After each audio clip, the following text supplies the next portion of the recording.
Hello and welcome to an exciting episode of Gotham Sound TV. I am here with Loren Sherman, Lead Frequency Coordinator of CP Communications. Loren, hello. Hello, how are you? I'm good. I am really happy to be talking to you. We are talking about frequency coordination at large events, but specifically our target audience are ENG and sound people. So I think if you're here hoping for an in-depth look at how to frequency coordinate, that's not what we're going to do, but definitely put comments in, and we are live, so we'll see your comments. But rather, we thought we'd take this as an opportunity to talk about what you can do if you are called at a large event, and how you can help the frequency coordinator and how the frequency coordination team can help you. So with that, let me introduce Loren.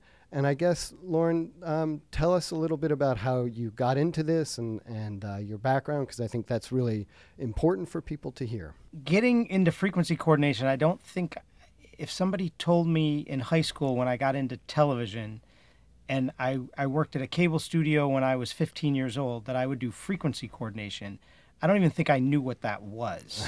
I don't think I knew that, what I have for a career today existed even when I got to college. I don't know that that I knew that I would do this. Mm-hmm. But I started in TV.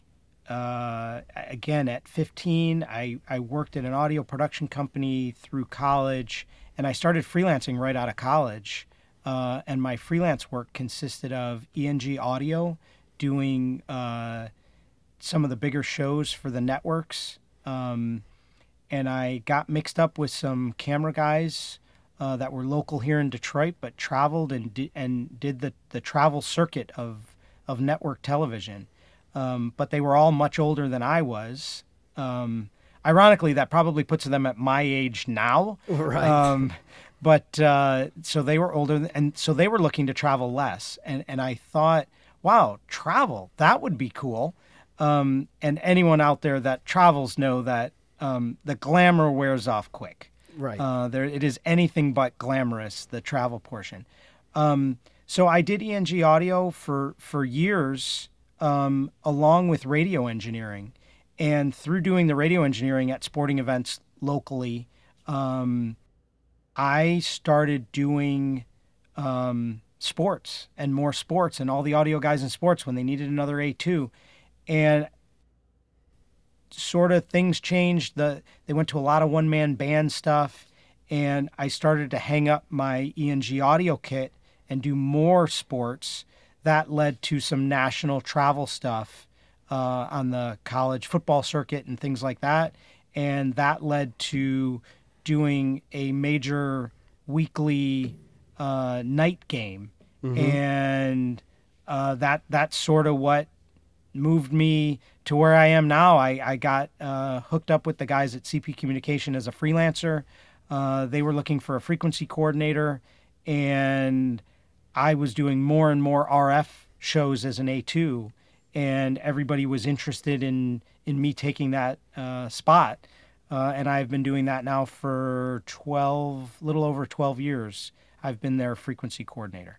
So I think that's a really important thing for people to know. So you're a sound person coming to an event that you're the frequency coordinator on, and they're talking to the frequency coordinator, but they're also talking to a sound person. I mean, they're talking to somebody that's walked the walk that they're walking right now. One of the things that I will always tell the radio guys who feel like they are kind of ignored, and the mm-hmm. ENG guys who sometimes feel that, I am one of them. That's where I came from. And there's in certain circumstances, there's only so much I can do, because at these big events that we'll talk more about, there's rights holders that they paid a lot of money to be there, and they definitely have to be taken care of.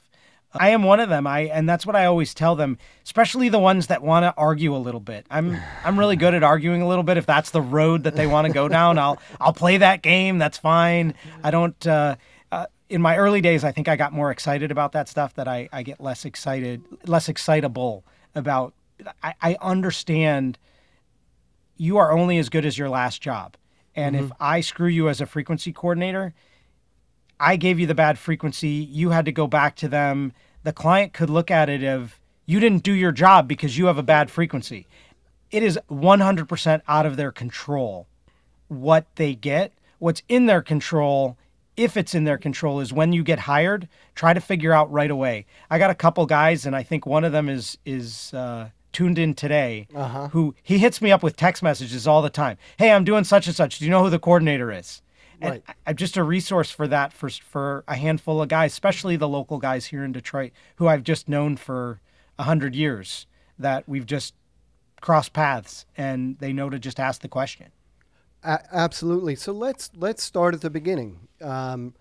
In terms of being a sound person, you get the call from your producer, and really, we're talking a little bit for ENG people, but also talking if you're a part of a dock crew or anything where you're going to be on a crew that's part of a large event, where you're part of a video crew. The first thing that I imagine they should do is ask the producer who's booking them, have you been in touch with a frequency coordinator? Is there anything in your packet, because often they'll get media packets, that says anything about frequency coordinator? Is that fair to say? Absolutely. And it's the first thing that a lot of the guys that work on my team, they'll be like, well, it was in the packet. Well, unfortunately, the ENG audio guy did not register for the credentials himself. Exactly. He was not a part of that process. And I fully understand that, and I try to explain that to my team. But at that point, it's too late to go backwards. It's definitely the first question you should ask. And the producers who are involved with that have to read every sentence. Nothing is unimportant, because you skip over that frequency coordination thing, and then your audio guy doesn't have the information. They could have a bad, everyone could have a bad day, because that's the one where they say, well, we're miking the special needs child who's bringing the game ball out. Right. It's great. I still have nothing for you. Here's where I do have spectrum. Well, I don't own gear in that spectrum. Right. I don't know what to tell you. In that packet will be often a website where you can sign up and specify your gear. And I think it's helpful, talk about the kind of information they need to fill out on that website. So our website, I left it purposefully a little vague, where you can just input anything. You want to say that it's Electro Block 21, you can type that. You want to say it's, 563 to 587, you can say that. You can say however you want. I don't do drop-down menus, because drop-down menus are limiting, and you may ask for something that you really don't have because what you have isn't listed. So I like to be a little more vague and have maybe a notes field. Have a link. We have a link on our website that you can just ask a question. You can email us a question. And when you say your website, this is a part of the CP website that's specifically it's made. A separate. It's another site that we use for CP frequency coordination. And it gets released with the password. We do a password per event, just so if somebody comes across the website, we don't get inundated with nonsense. Sure. From where we get spammed. Yeah. So they're not to keep people out. That's not the purpose of it. And you would always have access to the email link on the website, where you could say, "Hey, I'm an ENG guy doing such and such an event, but I don't have the password." Right. So we're not hiding the password. We're doing it just for the sake of not having. So you don't get nonsense Nigerian scams, and yes. Exactly.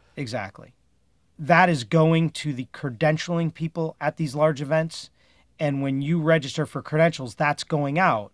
It's just an issue. Did you register for your own credential, or did a producer, a crewer, who registered you? And don't forget IFBs and Comtex, and anything related to any wireless can go in that form. Anything but a cell phone and a TVU, cell related, we want to know about. We want to know. I can't tell you how many times I've shown up somewhere. Well, I registered my mic. Well, what's that on your belt? Well, it's just a ComTech. Right. Okay, well, that turns out that's wireless, and we have other users. And because there is sometimes the attitude, well, no one's in VHF, or no one's over here, or no one's over there. Trust me, I'm everywhere. I have stuff at a large event everywhere. Because like what's the one of the higher channel counts you've done as a coordination, just to give people we get a into sense. the thousands. Thousands of RF channels. Yeah. Between microphones, in-ear monitors, intercoms, two-way radios, because we do deal with two-way radios, even two-way radios. If you get a couple of ENG guys, I've seen a lot of crews now, they're using some headsets that are in 1.9. And they're like, oh, it's just 1.9. Well, we're doing large Bolero installs at these events. We can't have a rogue 1.9 device running around that's going to interfere. And I want to get into the specific devices, but I want to talk process now. So they've registered, they've described, like your example is a great example of which was a special needs person throwing the first pitch. That to you says they're going to need something that's got more range than somebody just doing like a stand-up at 10 feet. For sure. And you and your team will recognize that. So that I think is important to, say what you're doing with it so that you as the coordinator or any coordinator has a sense of what to set aside for you. Is that fair to say? We definitely do our best. Someone, when you get into, bringing out the game ball or throwing the first pitch or whatever, you're probably part of the league.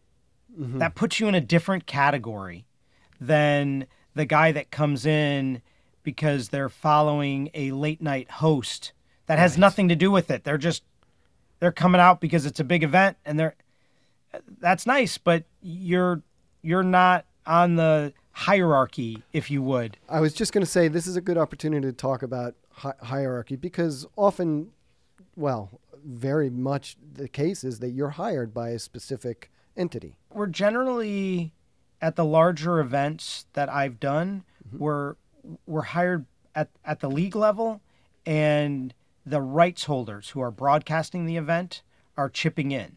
So what does that mean to the like dock crew that's following the late night host around? It depends on the event. If it's not, if there's room, indoor event could change everything because I might be able to use a lot more channels that are good.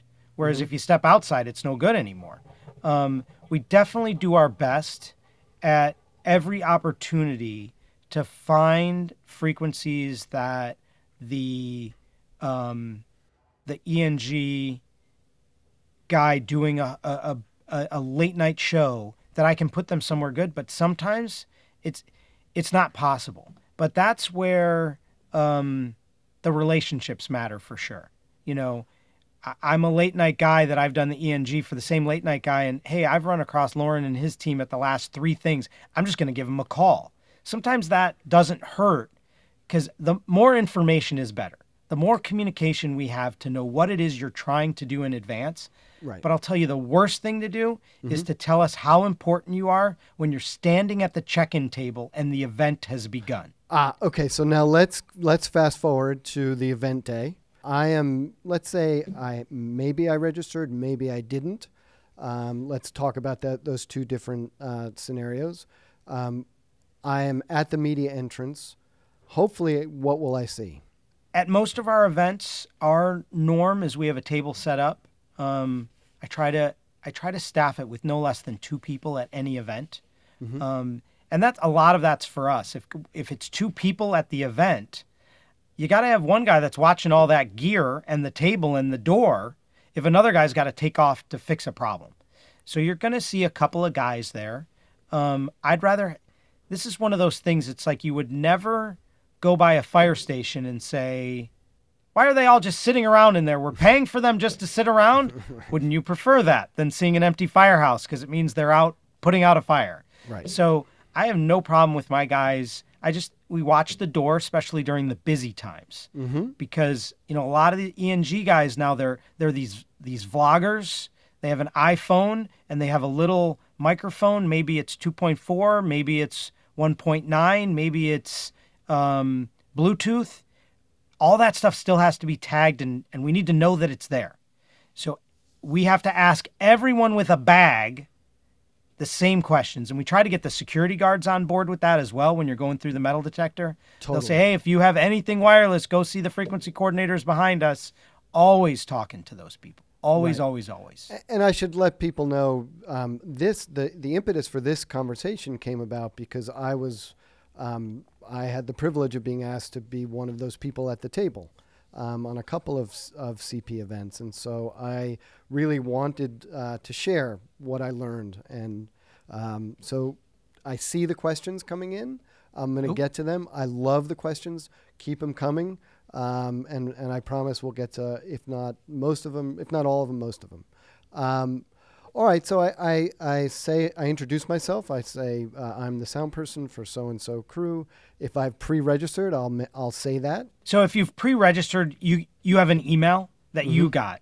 I always put in the email, bring a copy of the email for faster check-in.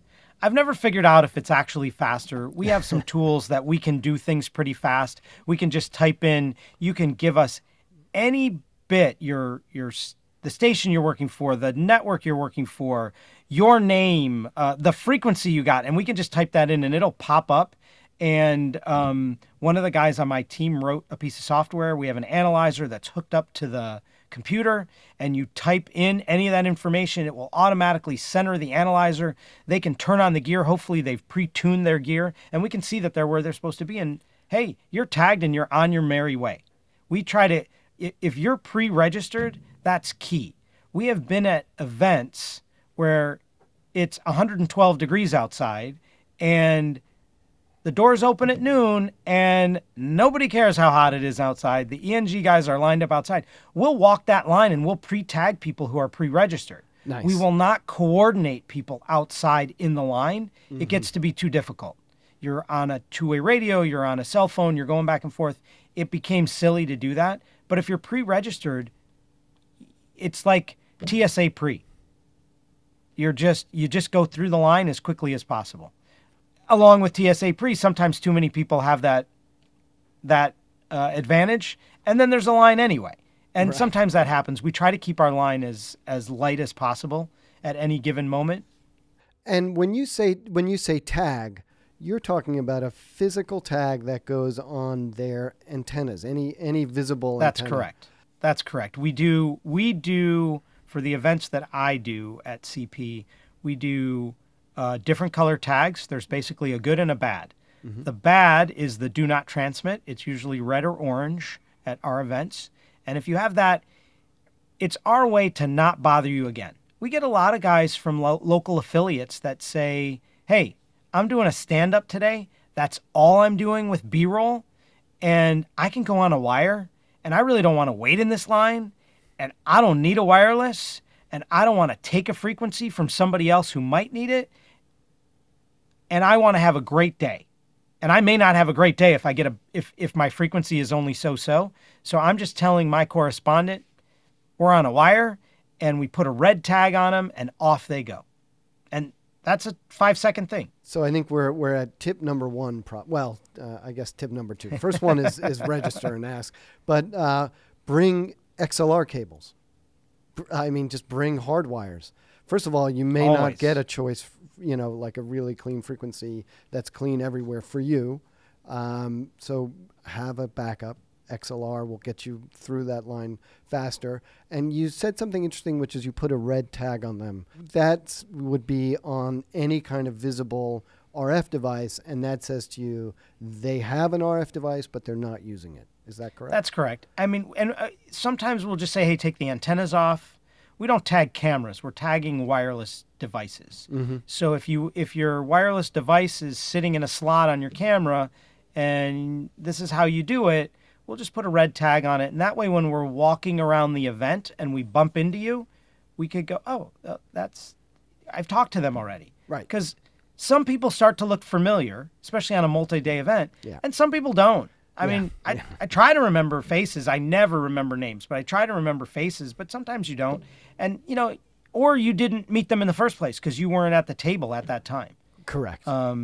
So we definitely try to do that. let's talk about what that means. Walk around. So why do the frequency coordinators walk around an event? What are they looking for? We're always looking for somebody that came in the other door, that came in with a backpack. We do a lot of events where people don't speak English, and they didn't know. Right. You know, I don't think I've ever seen a mass email for credentialing that comes in multiple languages.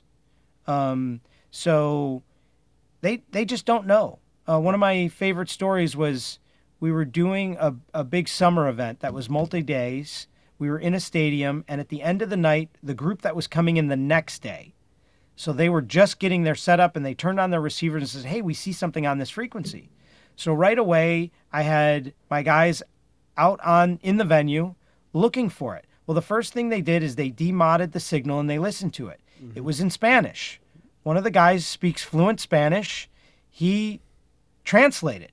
Another guy actually, unbeknownst to the rest of us, started Googling stuff, found their Twitter account, found a picture of them at their location from earlier in the night, and we found out that way who it was. Now, by the time we got there, we had missed them. They were gone, but we were able to have their credentials turned off. Not that we didn't want them in the stadium. We did want them.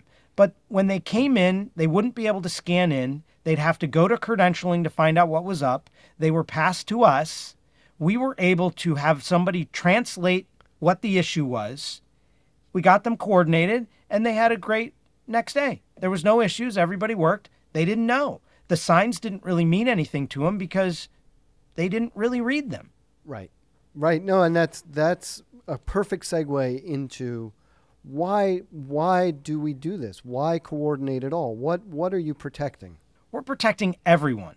This is the police thing. How many times have we shown up somewhere and they say, oh, the RF police are here?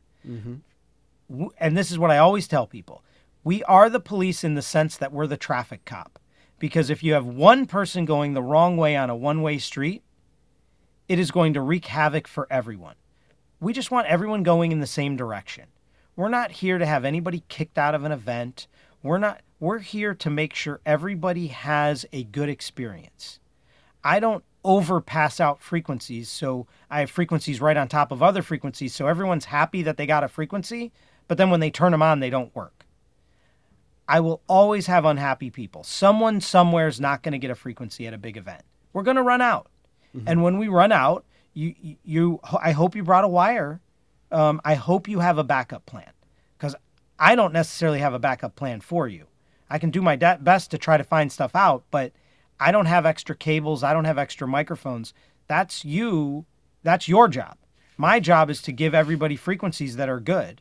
Sometimes I can give you a bad frequency that I might have in my back pocket, something that's not so good, but it might be good enough for you, because maybe you're just doing a stand-up and you're going to be 5 feet away from your correspondent, and that's all you need. And that's part of that communication thing, where if you're doing something that might require more than 5 feet of distance, that might be useful for you to know. Maybe you can't do something about that.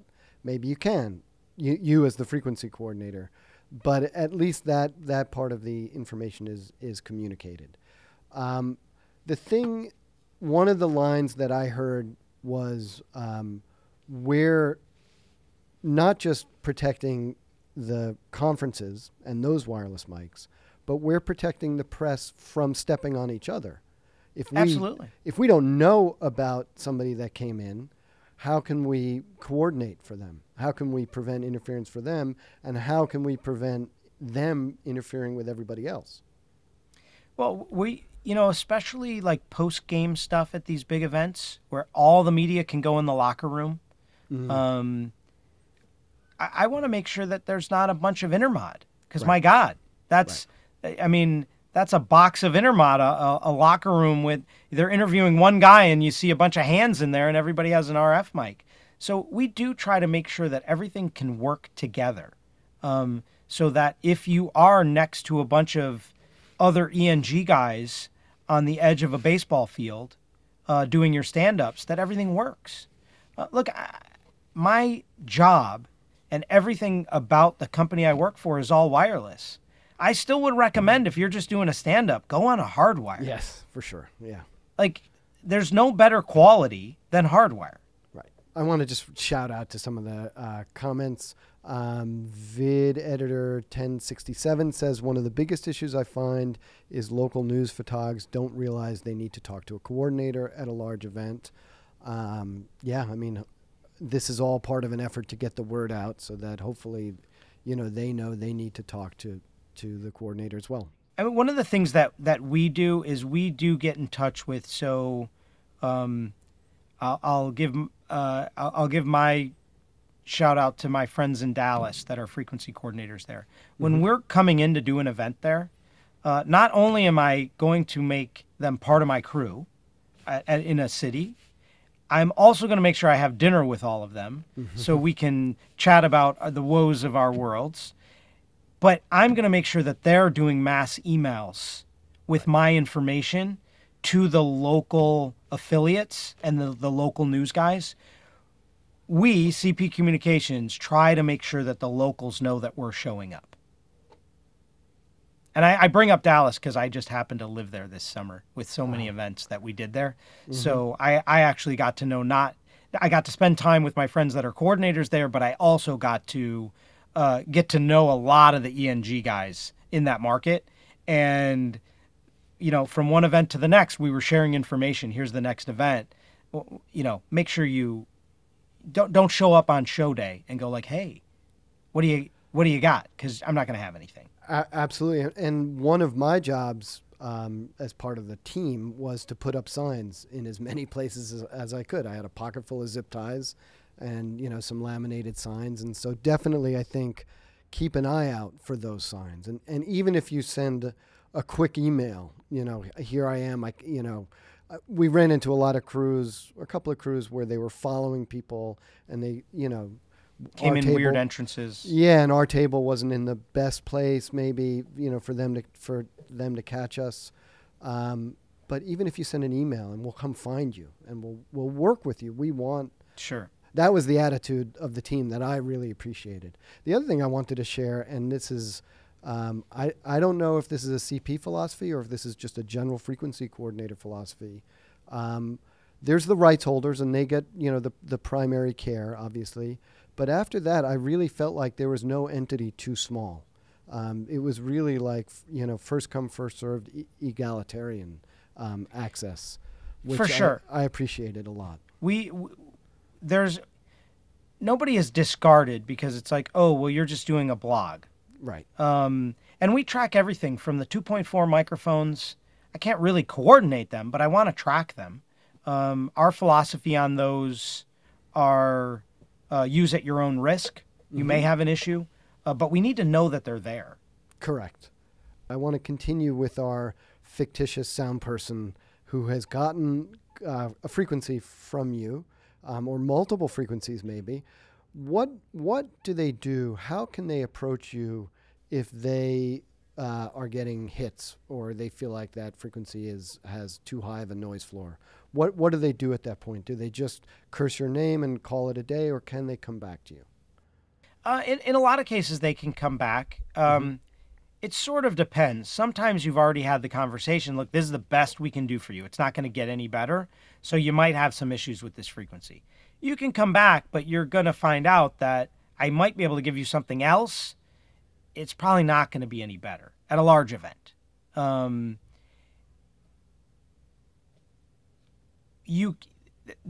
We always have signage posted with a phone number where you can reach out to us if that's the best way.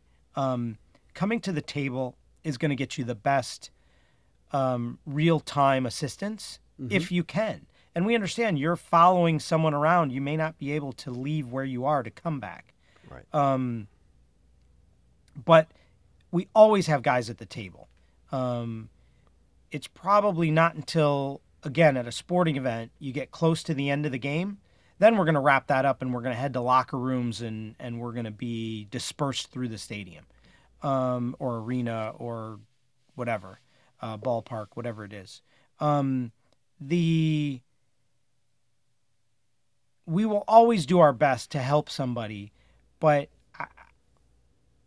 it just sort of depends on the event as to what the solution is going to be. Sure. And if I get a frequency and I don't know how to tune my gear to that frequency. Can I ask the person giving me that frequency for help? Absolutely. Absolutely. The guys on my team, everyone knows how to do something. There are some that are more difficult to tune than others. And we will probably curse that particular piece of equipment every time. And we've been doing it for years. But we even keep cheat sheets with us on how to tune different pieces of gear if we don't know. I had a guy in an event this summer. He was in a hurry. He needed to get B-roll. And I said, if you trust us, I will call you when we get this tuned, but I don't know how to tune this. Right. And I have a frequency for you, but it's not what you're programmed to. Right. I need a minute. Right. And we'll do that. I mean, you know, sometimes it gets a little back and forth, and people get angry because they don't have what they want in the time that they have, and they have producers yelling at them. And we get that. I like to think that we're only there to help. We're not there to get in anyone's way. Because if you think that we're in your way because you have to stop and frequency coordinate, try to do it without frequency coordination and let me know what the outcome is. Right, right. And I think that comes to the crux of why you do what you do. That's exactly right. My favorite, by the way, was an ENG camera person. This summer, said, I'm going live in 3 minutes. So you can tune in 3 minutes, which I was able to do. It was one of the Sony ones, but I was able to do it. Those happen to be the ones that are a little more time consuming to get around. And they're, I think those are like 125 kilohertz steps, which makes it a little more of a challenge to get it into where you want to, the slot you want to fit it in. Shout out to Doug Gillette, who's watching and says, great day with the wire. No truer words have ever been spoken. Very smart man. Yes. And let's talk specific equipment. So 2.4, it's interesting to talk about 2.4 because to some people that means Bluetooth. To some people that means Rode or DJI specifically, or two specific wireless microphones that we've seen, or Hollyland. But then you get into interesting, confusing cases. For some people, that's Sennheiser AVX, which is not the case, and we should talk about that. So the AVX I get mostly, it's a Bluetooth microphone. No, it's not. And they say that because the tip of the antenna is Sennheiser Blue.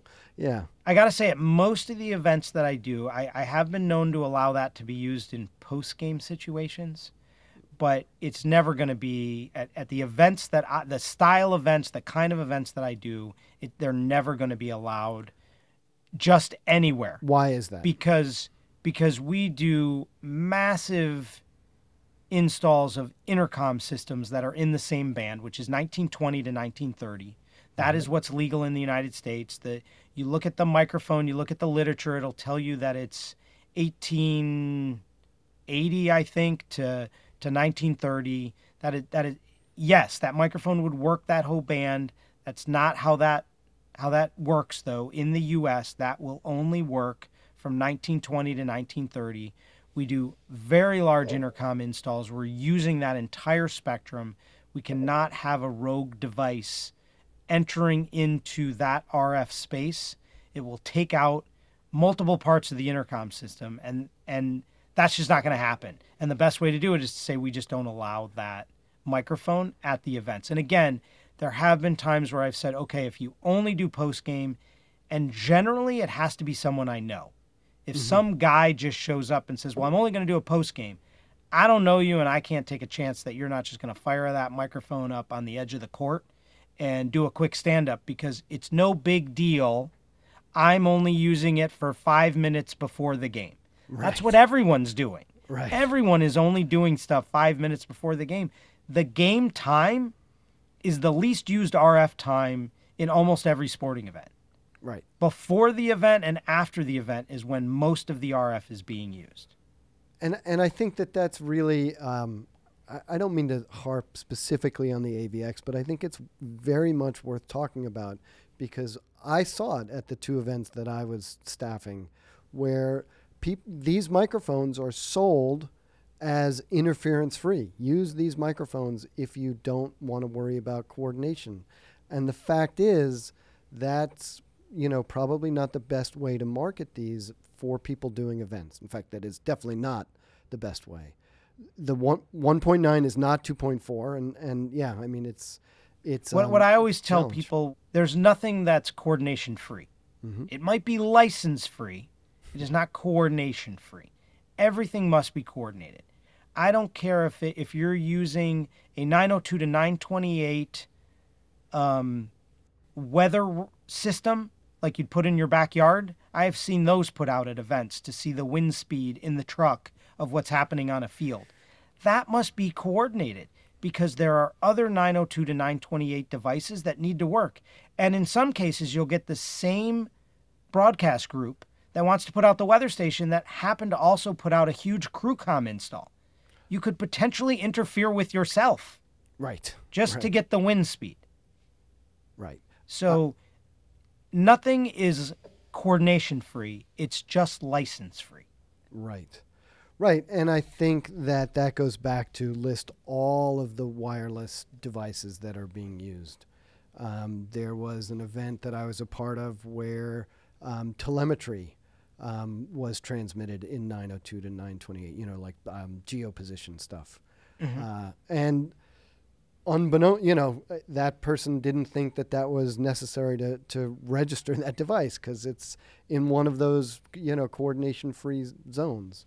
And that's very frustrating because there are, just like in 1.9, there are intercoms. I'd say the two big intercoms that we deal with are in the 902 to 928 band, which is crewcom, and then there's either Free Speak or Bolero are the two big 1.9 systems that we work with and have to get them all to work together because a lot of times there are multiple intercoms that are in operation at these big events. So you showing up with your Sennheiser AVX can potentially take out those intercoms. And similarly, you having something that operates in 902 to 928 can potentially take out a different brand of intercoms. One story I remember hearing about was control of some kind of lighted wristband in 902 to 928. And they showed up last minute. This is a musical event. And took out a crewcom intercom system. I actually had one of those lighted wristbands on a non-FCC part. So it came from wherever. It took out cameras in 1.4. Wow! It wiped out because it kept getting pulses of data, and they would take hits on the cameras. So there's a lot of things that could come up at these big events. On more than one occasion, I have been just relaxing in my hotel room post-dinner to get the phone call, hey, can you come back? Something has happened. Can you come back? That has happened on multiple occasions to me. And we do. We always will gather our stuff and we will go back because you can't say, oh, we'll look for it in the morning. It may not be there, but it could show up again later. I would rather find it now and put it to bed than to say, oh, well, we'll just deal with it in the morning. Because it may not be there in the morning. Yeah. We touched on AVX.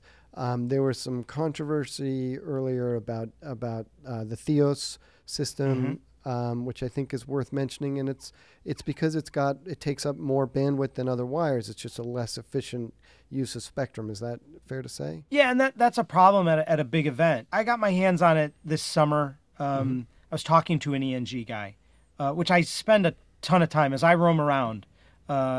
We become familiar faces. We become friendly. We're in a friendly business for the most part.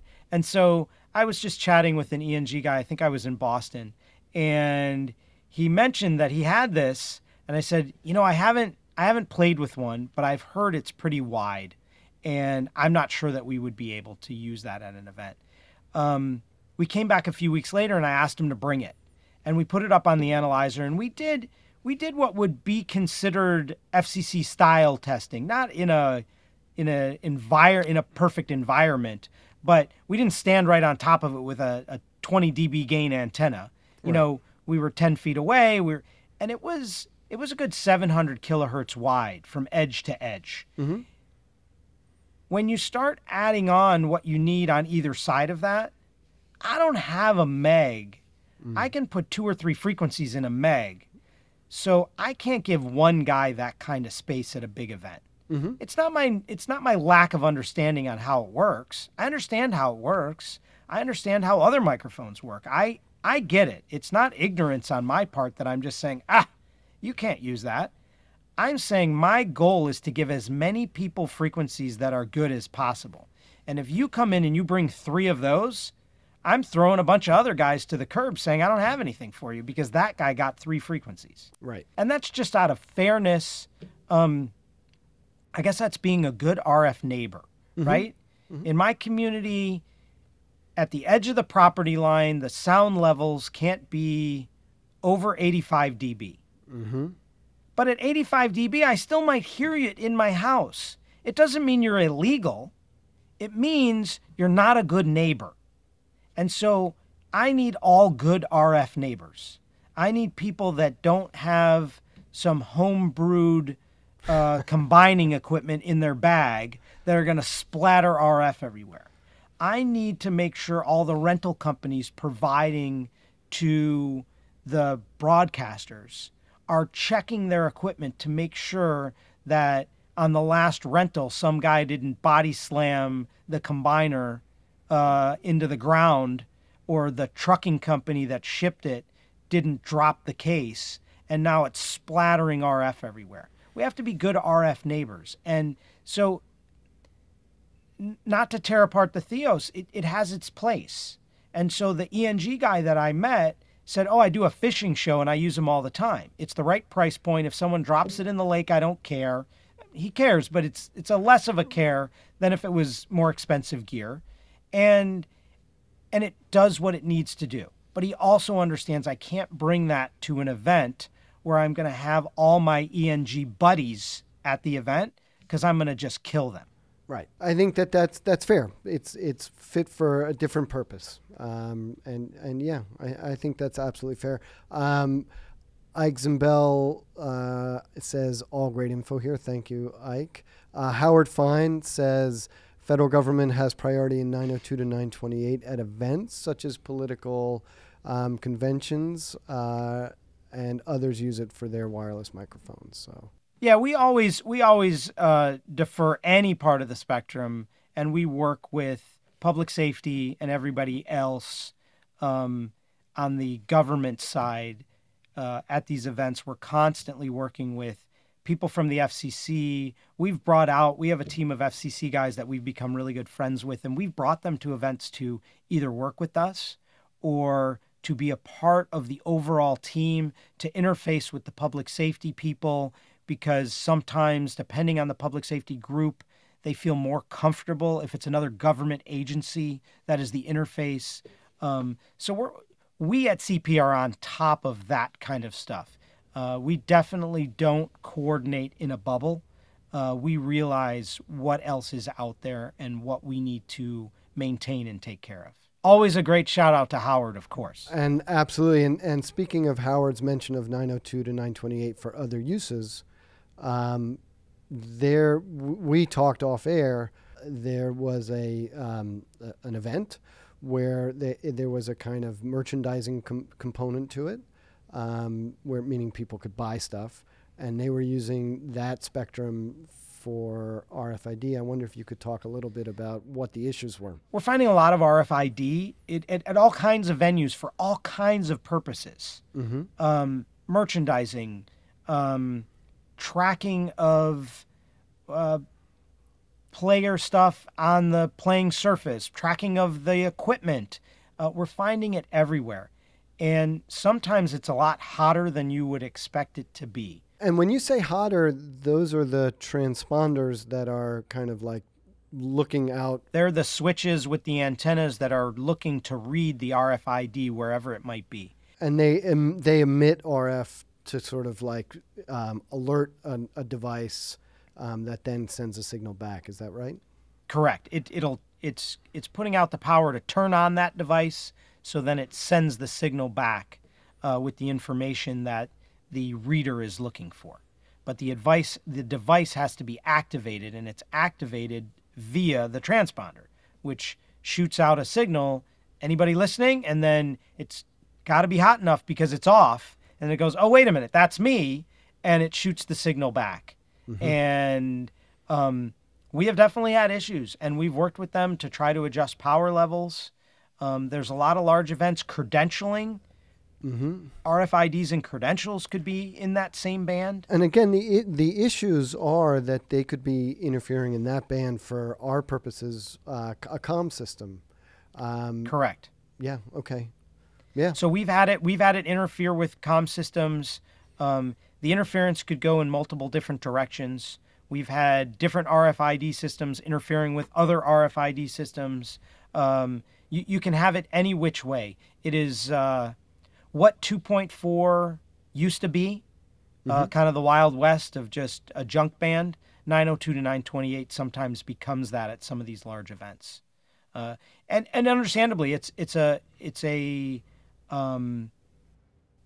unlicensed band.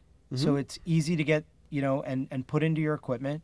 Look, almost everyone probably listening to that has a 902 to 928 device in their house. Yeah. Chances are their water meter is broadcasting at 902 to 928 for the guy driving around in the streets just collecting that data so they can send you a bill. So it's everywhere. The so-called Internet of Things that's a popular bandwidth. Yeah. Well, here's, and I'm specifically, we're keeping this part of the conversation general, but the interesting universal lesson for me is you were able, in working with that team, to kind of show them that they didn't have to operate everything at full RF power. Yeah, we worked directly with the company that had the devices. They were able to remotely, and this was no easy task. This was hours and hours and hours of testing and working together. It would have been basically a full work day that we did this, and they would make a change and we'd walk the intercom system, and we would make a change and they would have to use their system, how it got used, and then they would have a problem, and then we would have to retest, and then we would have a problem and they would have to retest. And it's a very time-consuming process, but everybody really seemed interested on both sides to figure out a solution. The manufacturers were involved. Everybody got involved. And as I recall, it was on a Sunday. So it was really nice that people were willing to do what needed to happen on their off day. And it's one of those good neighbor stories where, you can share the spectrum, but you got to be good neighbors. It's also a universal RF lesson that I've had to learn. I still learn that less is more often when it comes to RF. I have a quick story. One of the first jobs that I ever was involved in, I was working alongside Ed Weiserick, who was sort of like freelancing after NBC, head of RF for NBC. And I remember I was much younger, and I pointed to the Electrosonics receivers and I said, look, the RF scale is all the way up. I think the scale was 1,000 microvolts on the electro receiver. And Ed turned to me and said, you don't know if it's 1,000 or 1,000,000 microvolts. Like, too much can be a bad thing. And I was like, oh yeah, that's right. So I think, what I love about that is the cooperation and like the new understanding that both parties got from that spectrum, and also the less is more lesson is really valuable. Yeah, I mean, we get a lot of that, especially, ENG guys, everybody wants to use the duplex gap. What is the duplex gap for people? The duplex gap is the above 614. It's between the uplink and the downlink, so it's 653 to 663. And that can be used at 20 milliwatts. But I fill that spectrum. But it also means that, we need to have equipment that's in that power range if you're going to be there. Don't bring me your old Electro that's an SMQV doing 250 milliwatts. Right. And go like, I have this block 25, because that's not being a good RF neighbor. Do you have some pads for that? And how far are you needing to transmit? Are you doing the 5 feet for a stand-up? Do you need 250 milliwatts for that? Right. Which brings us to tip number, Jared, you'll have to insert the number here at this point, sorry. if you do have those old Electro T4s, which are, these quarter watt IFB transmitters that don't have variable power, by all means, bring BNC 50 ohm attenuators to knock that power down. I often thought I could be one of those salespeople, that sold the counterfeit watches and just sort of like, hey, 3 dB, 6 dB, what do you need? XLR cable. That's we definitely need people to make sure that they, get yourself a 6 dB pad that you can throw on there at the very least. Yeah. A lot of times you can do a 3B. I did a large event and they had to cover the entire sporting area, and they told me it has to be 250 milliwatts or I can't cover all this area. As I could see you outside across the parking lot with that. You're covering it. And I am not allowing 250 milliwatts. And there wasn't a single IFB at that event that was 250. Everyone had to have a minimum of 3 dB pad on their electro IFBs. I just wanted to keep the noise floor down just a smidge. Yeah, for sure. And I wanted to reuse some stuff out in the parking lot. Yes. And that's another consideration I think people ought to know about a frequency coordinator's role is they're not just thinking in the frequency dimension, but they're thinking in the geographic dimension of how can you reuse frequencies. Is that correct? Maybe I have trust issues of having people share frequencies, because all you need is one guy to say, yeah, and then he does whatever he wants anyway. So I'm very big that everybody meets the people they're sharing with. They swap phone numbers, because usually when I do it, it's between large groups, entertainment inside, entertainment outside. The timing is slightly different, but you guys need to communicate so the guy who's using it first can say, okay, everything's off. So the guy inside can be comfortable. I'm good to go now. I did see some stuff earlier on my receiver, just some small blips, but I know that was the guy outside because he texted me and said, hey, we're up and running. Any kind of communication is helpful. So I do that. I won't take an ENG guy and go like, yeah, you're going to share with the entertainment, the main, the anthem singer Mike. Right. That's not happening. That's just not happening. Right. And a lot of times if there is like an entertainment, that's a guy handling all the entertainment, I'll let him choose. Look, we got to share some of your frequencies, but I'll let them choose what their frequencies are that they share. They can let me know what they're comfortable sharing versus what they're not comfortable sharing. There are so many frequency coordinators commenting in the chat right now. And I'm shocked and surprised. We're at and I appreciate this. We're coming close to the hour mark. And so I want to, if we've missed anything, certainly if I've missed anything, that you feel like should be a tip as part of this video, please add it to the comments and I can see them. Loren's the best. Appreciate all the support and knowledge over the years. Great insight into frequency coordination, says Dylan Sheldon. And Jason Waffle commenting for visibility. Knowledge being dropped here is world class. Thank you. Thank you, Jason. Question from Ian Prosick. I hope I'm pronouncing your name correctly. What are the anticipated challenges with WMAS systems as they come onto the scene? So let's start with what is a WMAS system? So WMAS, for my knowledge, we've got what Shure is introducing for some in-ear monitors, and the quickest, easiest way to explain is you can take 800 kilohertz and you could put 4 in-ear monitors in 800 kilohertz, and of course you could stack that however you wanted, but you can go anywhere.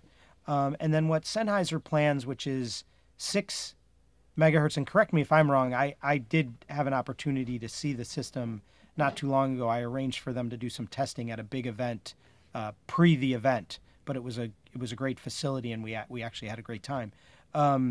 And theirs is 6 meg, and in good quality, the best quality, you can do 24 mics and 24 ears. And I think at big events where that'll start to come in handy is a rental company like a CP Communications can come in And all the broadcasters can say, okay, we're going to use CP. We're doing Dante. They run Dante to a centralized location. Then you come in, you pick up your mics and IFBs. These are yours. And these are someone else's. And these are somewhere else's. And I'm not sure. I got to be honest, and I've thought about it a little bit, and Henry Cohen and I have chatted about it. I'm not sure how that's going to work for an ENG guy. Right. I'm not sure what that does. But I could see it in a venue. You could have all your mics and all your ears, and the venue says, we take this 6 meg. Yes. It's not anybody else's anymore. It's ours. Versus taking, I did an event this summer, and the city I was in had 3 open DTVs. And the stadium used half of each DTV for their house stuff. Mm-hmm. So I had what I had, and they had what they had. Now that venue, in this hypothetical scenario, they, instead of taking half of 3 DTV channels, 3 open TV channels, they could take 6 meg. They could take 1 and then leave the other 2 completely open for others to be coordinated. If I could get to it, Henry, of course, is watching, and he just emailed me a whole thing on on WMAS. I don't know if it's short enough to read now, or if I need to. It's for my later education. But Henry is my number 1 resource. So Yes. a huge shout out to Henry, of course. And me too. Yes, absolutely.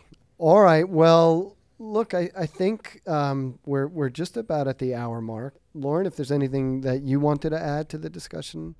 I think we got through everything. I really hope that, the takeaway for the ENG, the EFP guys, is we're a resource for them to have good shoots and to really make sure you utilize our services, and don't assume because you might have some old gear in some other bands that maybe you shouldn't have. You should definitely make sure. You don't know where I might be using something because I've gotten an STA, Special Temporary Authority, from the FCC. You don't know where I might be. And it's better if you let us know where you are. And agreed about that older band stuff. I know at the events that I was at, there would be a big smile on people's faces when somebody would show up with a VHF Comtech. Because, often those the 216 frequencies were open. So, all right. Thank you very much, Loren. Thank you for watching. Thank you for the comments. More videos at gothamsound.tv. And if you have ideas, info@gothamsound.com. Thank you for watching. Thanks, everybody.